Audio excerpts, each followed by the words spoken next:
In this video, we're going to take a look at working with complex fractions. And I did a previous video on this using simplifying the numerator and denominator separately. I'm not going to do that this time. No, I'm going to do something much sneakier. What I'm going to do is I'm going to clear the fractions in the numerator and the denominator. And to do that, I want to use the least common multiple of all the denominators. And so you may have 5 or 6 things to check, but if you want to use this technique, then you have to look at all of the denominators. Okay, and so we have one here and we have one here. And so the least common multiple of x and x squared is x squared. So I'm going to multiply the top and the bottom of the complex fraction by x squared. And now when I do this, remember that you must distribute.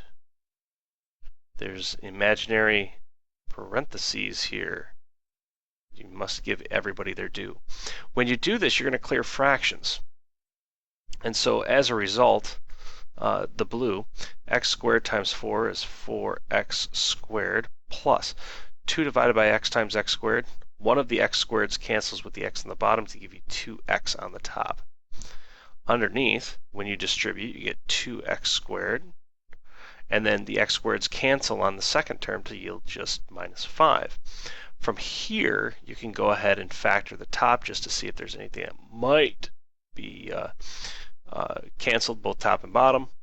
And when you do that, you find that you can pull out a 2, you can pull out an x, and then you get 2x, the other 2, the kind with a 2 in the front. 2x and a plus 1 on top. And on the bottom, there's nothing that's factorable, so it's just 2x squared minus 5. And we are finished. Be very cautious here. A lot of people want to try to cancel out the two x's because they happen to be right over one another.